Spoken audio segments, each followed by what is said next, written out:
안녕하세요. 모터그래프 김한용 기자입니다. 오늘은 현대차, 아니죠, 이젠 제네시스 브랜드라고 하는데요. 제네시스 브랜드의 EQ900 출시 행사장에 나와 있습니다. EQ900 출시 행사장은 여기 하얏트 호텔이고요.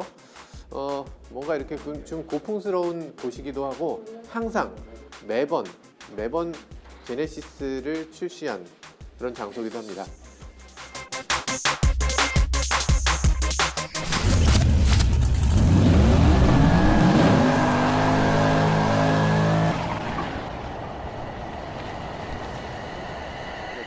제네시스 EQ900라고 하면 여러분들 굉장히 많이 기사와 여러 가지를 통해서 접해보셨을 텐데요. 실차를 공개하는 건 오늘이 처음입니다.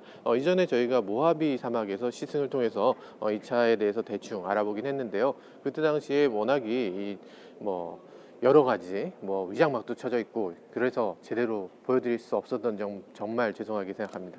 정말 죄송합니다.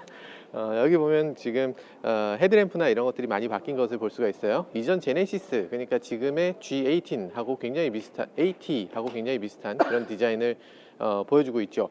여기 보면 풀 LED 이렇게 써 있는데요. 풀 LED라고 해서 이 안에 들어있는 것들이 다 LED다 이런 얘기죠. 여기 있는 건 당연히 LED고요. 이 안에 램프 안에 들어있는 것도 LED, 이 프로젝션 안에 들어있는 것도 LED라는 거예요. 프로젝션이 LED로 되다 보면 장점이 굉장히 많고, 그리고 전기도 더 적게 사용하고 여러 가지로 좋은 점이 많습니다. 네, 여기는 지금 5.0입니다. 5.0, 무려 5.0. 사실 겉모양에서는 5.0과 3.3, 3.8을 구별할 수가 없습니다. 워낙에 옵션으로 다 제공이 되고 있어서 사실 3.3에다가 그냥 5.0을 딱지만 붙여가지고 배지만 붙여서 사용하는 경우도 아마 분명히 생길 거고요. 3.8하고 5.0 겉에서 볼 땐 거의 같지만 이 실내에 보면, 엔진룸을 보면 전혀 다릅니다. 엔진룸에 보면 V8 엔진이 이렇게 큼직하게 자리 잡고 있고요. 여기 지금 이렇게 빨간색으로 이렇게 띠가 있는데, 이게 어떤 특별한 기능을 한다기보다는 그냥 디자인적으로 이렇게 만들어 놓고 있네요. 어쨌든 이 엔진 전체의 구성이라든지 이런 것들이 3.8과 3.3과는 다른 그런 5.0만의 그런 디자인을 하고 있습니다. 엔진이 굉장히 멋있게 이렇게 보이고 있네요. 이거 커버 띄워봐도 되는 거야? 누가 뭐라고 하진 않겠지? 네, 커버를 띄워봤을 때도 네, 지금 이게 V8이다 보니까 이렇게 8개의 각각의 이렇게 그 배기를 볼 수가 있네요. 커버 한쪽 면은 이렇게 흡음재가 이렇게 스펀지로 만들어져 있고요. 그래서 이제 소음을 좀 더 극소화할 수 있도록 이렇게 만들어져 있습니다. 흡음재는 여기도 만들어져 있고요, 여기도 만들어져 있고요. 그래서 이제 여러 가지로 소리를 최소화할 수 있는 그런 방법을 여러 가지로 강구를 하고 있네요.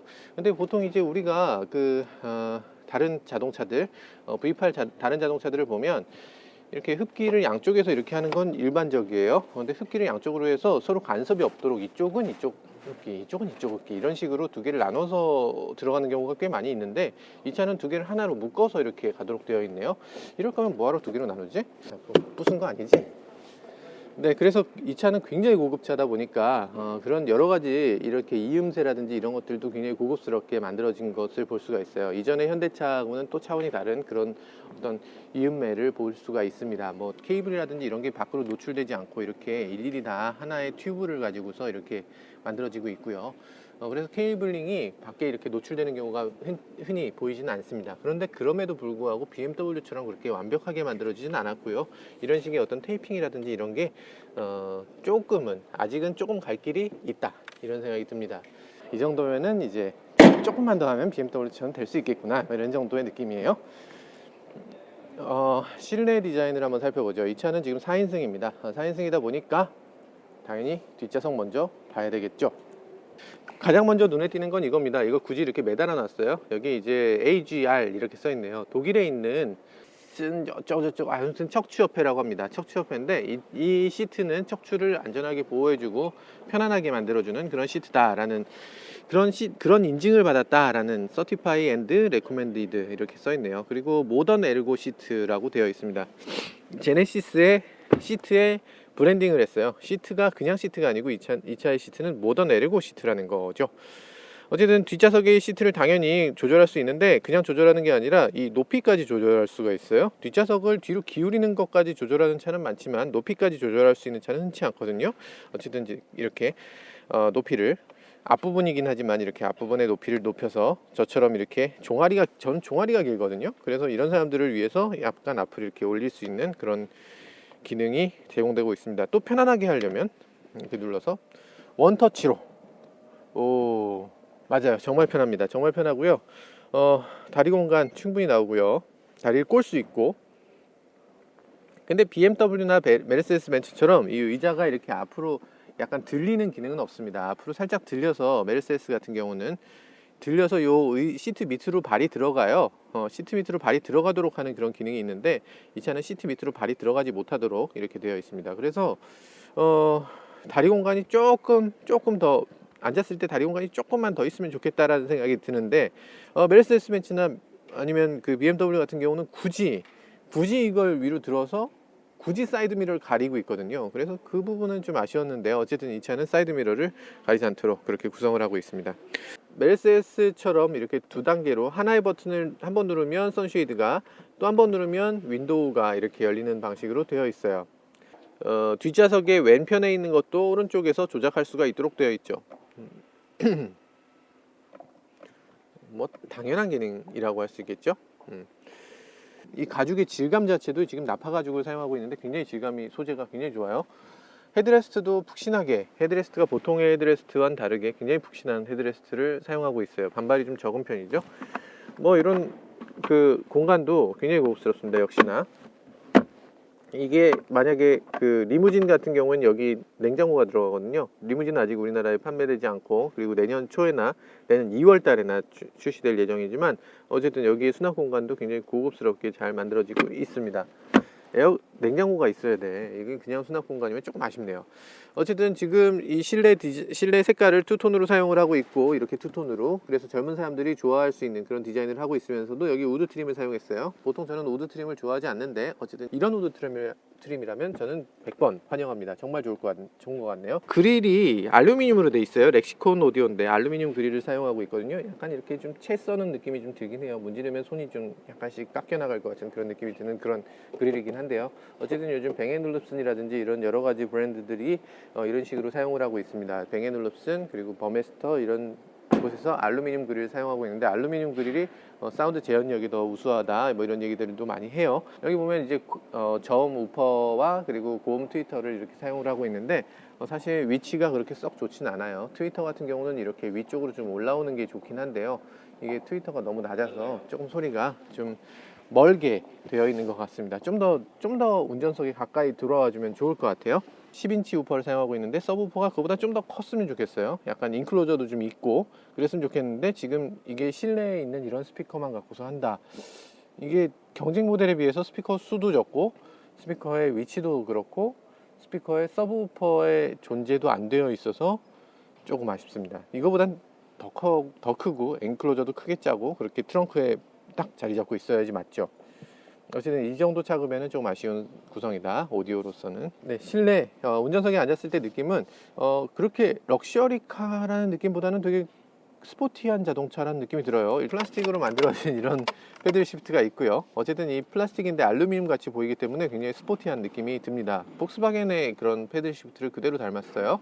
어쨌든 패들 시프트 위치 좋고 기능 좋고, 핸들의 플라스틱 질감은 조금 개선의 여지가 있네요. 이 부분은 플라스틱이 그 예전에 우리가 한 몇 년 전에 봤던 그런 자동차에서 사용되던 그런 플라스틱, 펄이 들어간 플라스틱인데요. 이런 부분은 조금 개선의 여지가 좀 있어 보입니다. 버튼들도 메르세데스 벤츠를 살짝 염두에 둔 그런 버튼인데요. 느낌이 메르세데스 벤츠의 버튼들하고 비슷하지만 전혀 달라요. 메르세데스 벤츠 S클래스는 이걸 한 줄로 쭉 해서 길게 뻗었죠. 버튼 자체도 굉장히 좀 작습니다. 그렇게 만들어졌는데 이 차는 버튼이 좀 숫자가 적고 세 줄로 이렇게 나눠져 있어요. S클래스 같은 경우는 이 길단한 데에서 다 찾아야 되기 때문에 찾기가 좀 어렵습니다. 그런데 이 차는 어느 정도 좀 구분이 되어 있기 때문에 좀 찾기가 쉽다라는 느낌은 있을 것 같아요. 계기판 같은 경우는 12.3인치 0.3까지 똑같다는 거는 정말 그냥 벤츠를 대놓고 베꼈다라고 하긴 좀 미안하죠. 아무튼 12.3인치 똑같은 그런 S클래스와 똑같은 소수점까지 똑같은 사이즈의 그런 모니터를 사용하고 있습니다. 현대차 얘기로는 범용이기 때문에 그렇게 됐다라는 거고요.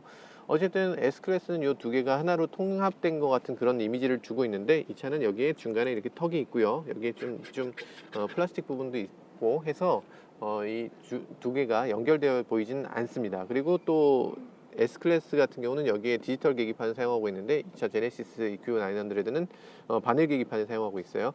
사실 바늘 계기판을 사용한다고 해서 더 낮은 건 아닙니다. 비용은 아마 더 들어갈 수도 있어요. 그리고 가운데 이렇게 디스플레이를 크게 사용하고 있어서 어차피 보여주는 정보는 똑같다고 현대차 측은 얘기를 하고 있습니다. 그런데 디지털화된 계기를 위한 별도의 어떤 정보를 제공했어야 되는데 그러지 못했던 게 문제였지, 바늘 계기판이 좋다는 뜻은 아니었는데 어쨌든 바늘 계기판으로 돌아왔습니다.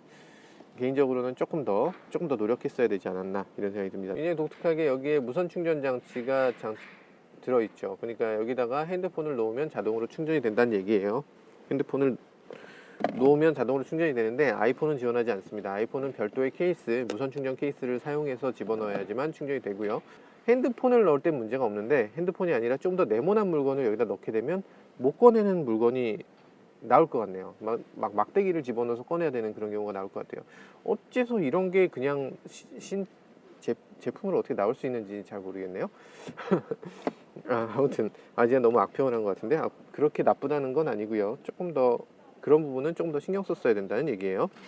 이 우드 트림 같은 부분은 사실 뭐 아까도 칭찬했지만 역시 칭찬할 부분이고요. 우드 트림은 CJ 리얼 우드를 사용하고 있고 이걸 무광으로 선택할 수도 있을 겁니다. 지금 이 차는 무광이 아니고 다 유광으로 되어 있지만요. 기어 노브도 이전엔 득득득득 하는 방식이었는데 D, R 이렇게 누르면 돌아오는 방식으로 되어 있습니다. 근데 이상한 게 있어요. R을 누르고 돌아오면 센터까지 돌아오질 않아요. D를 누르고 하면 또 센터까지 돌아오지 않고요. 이게 그러니까 R, D 중간에 한 단계가 더 있어요. 디지털인데 왜 이런 식으로 만들었는지는 잘 모르겠네요. 어쨌든 조금 느낄 수 있도록, 위아래를 느낄 수 있도록 되어 있습니다. 국내 자동차에서 가장 좋은 점은 아마 내비게이션이 아닐까 그렇게 생각도 됩니다.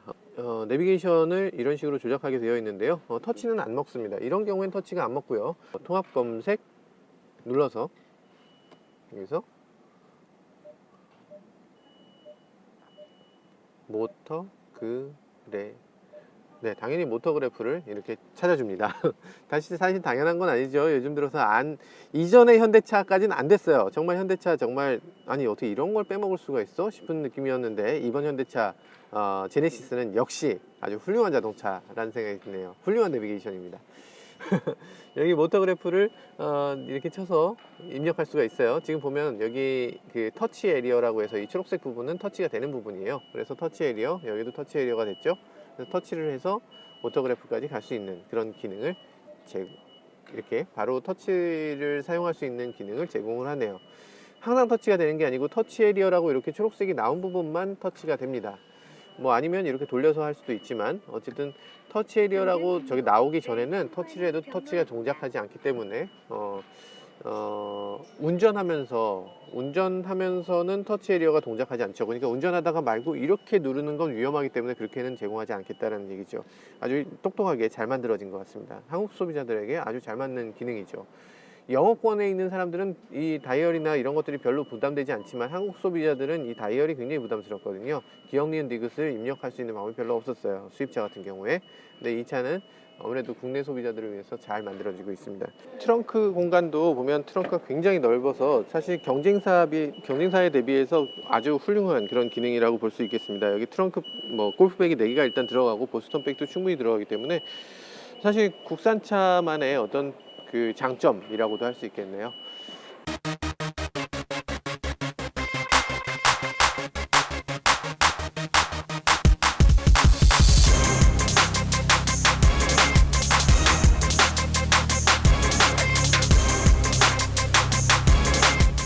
네, 지금까지 제네시스 EQ900를 살펴봤는데요. 아주 수박 겉핥기식으로 살펴봤죠. 시승회는 18일에 있다고 합니다.